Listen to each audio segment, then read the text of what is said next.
Hey everyone, Mikki here. You're listening to Mini Mikkipedia on a Monday. And first of all, I want to say thank you so much for all the messages and emails that I got on the back of the Southern Lakes Ultra. To be honest, we are still just on a high. Cannot believe that we actually managed to achieve it. So this week that has just been gone has been really great. We've just been super good about recovering, getting really good sleeps, and basically scouring the planet for our next one. Like, despite the fact we were like, oh, this is so one and done, we are like now totally enamored by the whole thing. And I sent a message actually to Lara and she asked about it, and I was just saying, it's life changing. She said, what is it about that event that made it life changing? And it's so trying to put it into words was really difficult, except what I think, and I'll just share this before I get on to the topic of the day. Thought I'd just share it anyway. I think what I feel is that it was such an achievement, a physical and mental achievement that we didn't know that we could do, and we did it. And I think it's life-changing in the fact that it was a hard thing that we did. And it really does make you believe that you can do hard things. And I talk about this all of the time. The psychological challenges of, life, of diet, of exercise, of events. And this was almost the pinnacle of something that would be hard. Like, prior to this, I would never have thought I could have run like longer than than the distance that we managed to run on that long day, the 83K. And now in my head, I'm like, I could easily do 100K, so I feel like doing hard things really proves to yourself that you can do hard things. I don't know. Anyway, so that was just a little brief sort of follow on from last week, but not the topic of the day, because in fact, today I just want to go over some of the basics around weight loss resistance. So an entirely different topic on the back of a few emails that I have received this week from people in some of the courses that I'm running or that I'm involved in, and the frustrations they feel at not being able to lose weight despite their best efforts. So from one particular lady, she is doing my Mondays Matter program, and she was doing the program to the letter, yet she's not seeing results. And it's really uncommon actually for that to occur, because the program itself, I mean, if you do the program, you do get results. So I can appreciate why she is frustrated that this is not happening for her. And then this other individual, she is not doing my program, she's doing a different program, but it's still a calorie deficit approach. Obviously, it's weight loss. And for her, it is on the back of doing other several programs that also had her in a calorie deficit, but the weight just isn't budging. And it's very easy to think, well, are you even doing the program? Is that one of the reasons, or is your interpretation of the program not actually the program itself? Is it like, what is actually going on? So I just wanted to sort of, I guess, outline some of the things that I think about when I get a message from someone saying, this isn't working for me. I'm resistant to losing weight. And the reason I want to share this is just in case you're in this situation as well, that you're in what you think is a calorie deficit, but you're not seeing the results. Maybe some of these things are things that you could also apply. So this is why I want to go over this. First of all, let's acknowledge how incredibly frustrating it is to put in the effort, to diligently track, to train hard, to be consistent, and still not see the results you expect. That can absolutely be disheartening, and it can make you question everything. Am I doing something wrong? Is my body broken? Why is this happening when I know that this should work? And the reality is that fat loss isn't a straight line. And while the science of energy balance is pretty simple in theory, in practice it is far more complex. So some of the key issues that could be playing a role in why you may not be seeing changes yet, like in the programs that I'm talking about, they're, 2 to 4 weeks in. So it's not exactly 6 or 7 or 8 weeks. So let's sort of break down some of the things that we think about. First thing is that calorie deficit calculations aren't perfect. So if you are basing your calorie deficit diet on like a calculation that you did via a Google search for weight loss calculations using Harris-Benedict or the Mueller equation or anything like that, they aren't perfect. And in fact, they are pretty good for 60% of people. They're very good for 20% of people, but they're pretty bad for 20%. The macro calculators estimate your energy needs based on formulas, but these are always estimates and they don't account for individual metabolic differences, for past dieting history, or how your body uniquely processes food. Some people, as I alluded to with those percentages, will burn more calories at rest than predicted, or others will burn fewer calories due to factors like metabolic adaptation, if you've been dieting for a long time, stress, which changes how your body responds to food, and other hormonal influences. So if fat loss isn't happening, it could be worth reassessing total intake and expenditure rather than assuming that these numbers are set in stone. So like I said, for around 20% of people, the number that you get given from one of these energy expenditure calculations could be pretty inaccurate.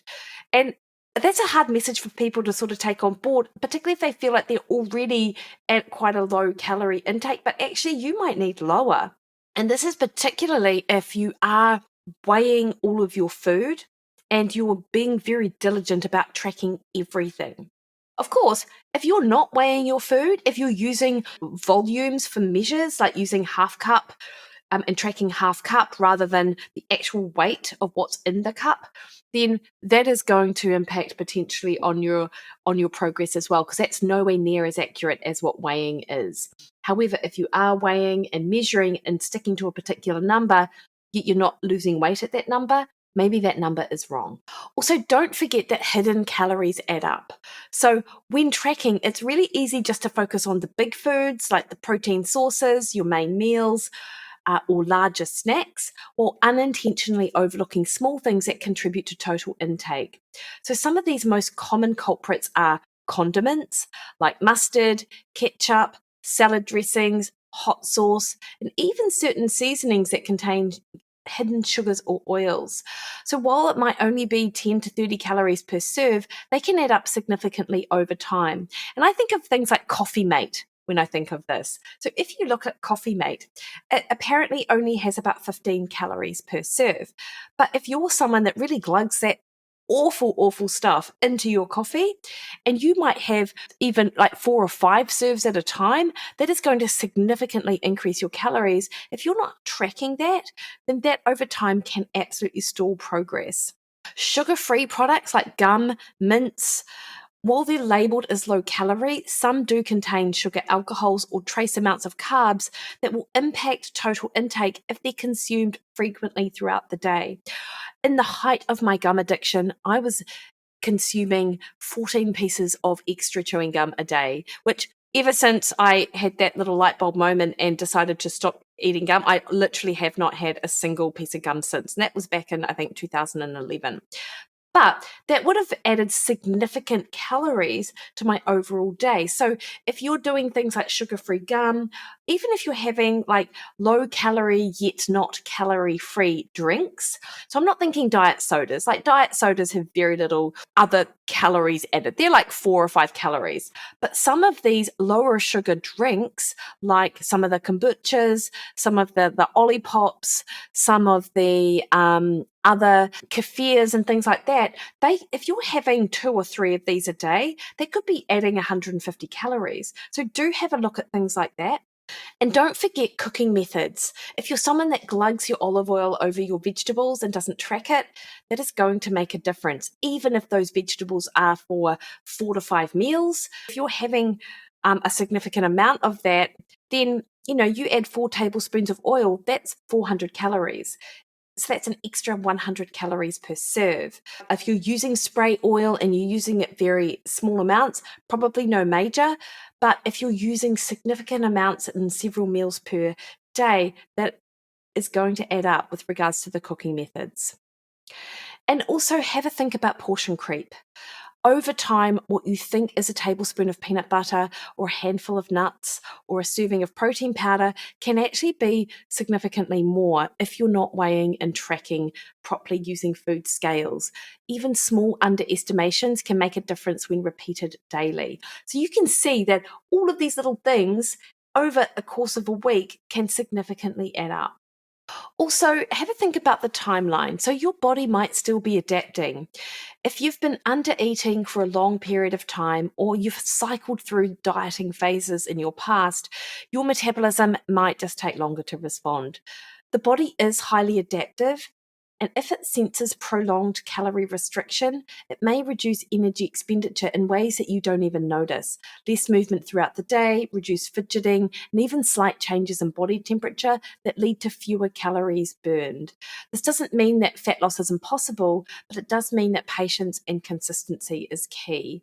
And sometimes you might be better off focusing on really making sure that you're dialing, you're doing that strength-based work, you're getting in your steps, and you're really nailing those habits and behaviors that will lead to fat loss eventually, even if right now that's not really how it's happening. And I know so many people who that it can take several weeks to see a change in their body weight. And that's why it can be really helpful to sort of understand how your body responds in a fat loss phase. Some people might take 3 or 4 weeks before the scales start going down. So that's why focusing on these other things can be super important. And, the scale isn't the whole story, as you know. So looking beyond the scale and assessing that progress in other ways, how you feel, how much energy you have, strength gains, measurements, and of course, how your clothes fit over time too. So double check your tracking accuracy, assess your portion sizes, look at non-scale victories because they're super important, and also give it time. Sometimes, even if a few tweaks in these areas might not seem like they make a difference, over time they can make a big difference. What I will also say is if you are someone that is using macros to sort of calculate that calorie deficit, which is quite different from Monday's Matter, where you don't have to look at macros at all, the plan is laid out for you. If you're using macros, have a think about that meal distribution as well. If you are someone who is having several snacks throughout the day, maybe you're better off having 3 meals a day or even eating 4 times to incorporate some nutrition around training rather than grazing across the day. Sometimes some people do better with longer time period between meals. Also, have a look at how those macros are made up. If you are insulin resistant or your body doesn't tolerate carbohydrate and you're getting, say, 130 grams, 140 grams of carbohydrate, it's not a lot, but you might need a lower carbohydrate intake because of your insulin resistance. This may or may not be you, but these are other things that I think about. What about your protein? You might have set your protein target at 1.6 grams, 1.8 grams, even 2 grams per kg body weight. You could go higher, actually. So, is there room to push that higher that will then change how your body's responding to the food intake because protein is more thermogenically active? So, these are other things which you could look at.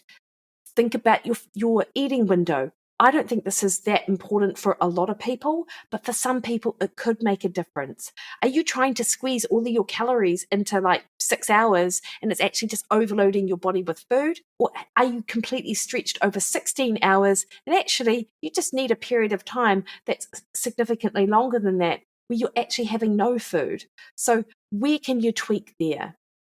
Also, don't forget about how stress affects fat loss. When the body is under stress, whether it's from work, life demands, intense training, or even prolonged dieting, we can get that elevation in cortisol, which in itself isn't inherently bad because we need it for life. But over time, chronically elevated levels can create a metabolic environment that makes fat loss harder. It does increase water retention and inflammation. This is why you will see more scale fluctuations that don't reflect true body composition changes. It can lead to more fat storage, particularly around the midsection. It can increase appetite and cravings for high carb, high fat comfort foods because cortisol can stimulate ghrelin, which is our hunger hormone, while suppressing leptin, which is our satiety hormone, making it harder to stay within that calorie deficit. And chronic stress can down-regulate thyroid function, leading to a slight but meaningful reduction in calorie expenditure. And particularly if you are someone who is hypervigilant around your calorie deficit and it's really causing you stress that you're not seeing results, even that stress itself could be impacting negatively. So anything you can do to manage stress outside of the calorie deficit could be really helpful for you, because your body might be stuck into this fight or flight, whereas we just need it to sort of relax into that rest and digest parasympathetic state. And we've talked a bit about sleep over the last few weeks, so let's not forget the role of sleep in fat loss and metabolism.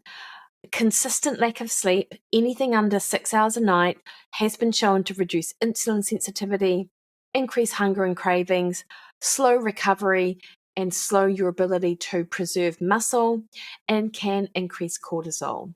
So, prioritizing sleep, managing stress proactively could be really helpful for you.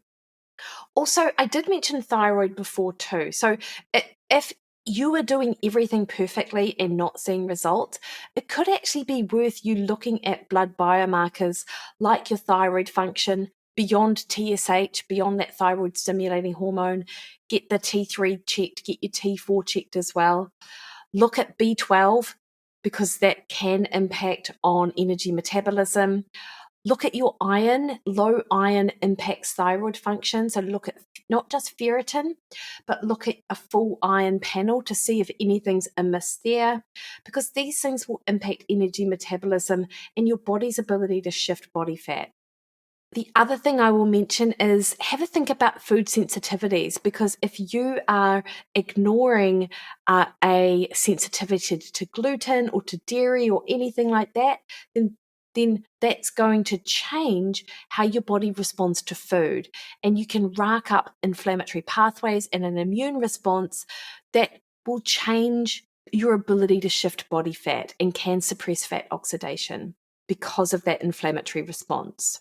Also, from a behavior perspective, are you getting in enough daily steps and non-exercise activity? It's very easy to be, to really dial in on that structured activity, like the strength training, like your aerobic training. But if you are doing 40 to 50 or 60 minutes a day there, yet spending significant time being inactive across a day, that is going to impact on your ability to burn fat. The steps matter. When fat loss stalls despite hitting macros and training, non-exercise activity thermogenesis can be the missing piece. And this is the movement you do outside of structured workouts. Walking, I mentioned fidgeting before, standing, household chores. Things like this, these are huge factors in daily energy expenditure. And when it drops, fat loss can stall or slow down or even stall completely. And think about it, like the most energy that we expend during a day isn't during our exercise. It's the other 23 hours of the day.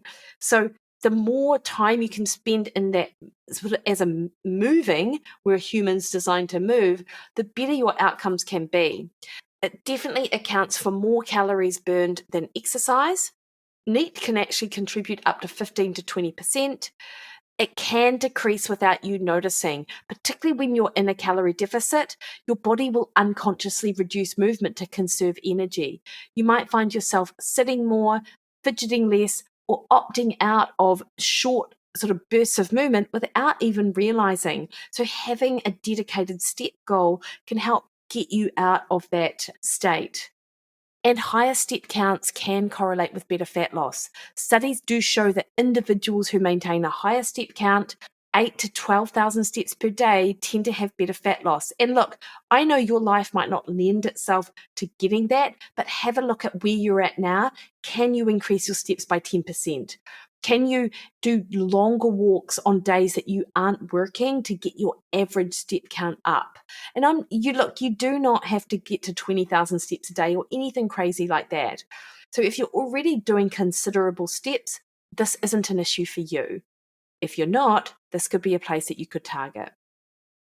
So these are just some of the things which I think about with regards to what could be going on. Have a think about your accuracy of your numbers, your diligency of tracking using scales in the kitchen. Think about your non-scale wins. Also think about whether or not your fat loss goal is realistic for you. I didn't mention that, but that's another thing which is really important. If you're sort of focusing on some body weight that you were 15 years ago, it might not be realistic now. And also think about other variables like your non-exercise activity, like blood work, looking at fasting insulin or thyroid function.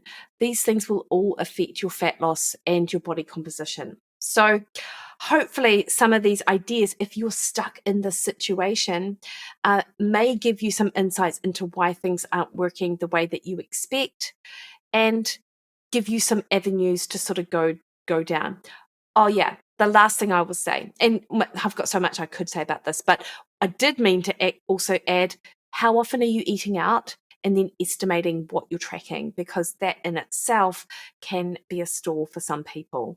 And if your life lends itself to or means that you are eating out very regularly, it just means you probably have to rethink how you're doing things outside of the times that you can't control. So you might need even more diligency in those other times. Anyway, guys, I hope that helped.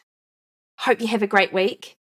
And if you've got any comments or queries or questions, or you want to book in a consult with me to assess what's going on with you, I'm super easy to find over on Instagram, Threads, and Twitter at Mikki Williden, Facebook at Mikki Williden Nutrition, or head to my website, mikkiwilliden.com. You guys have a great week.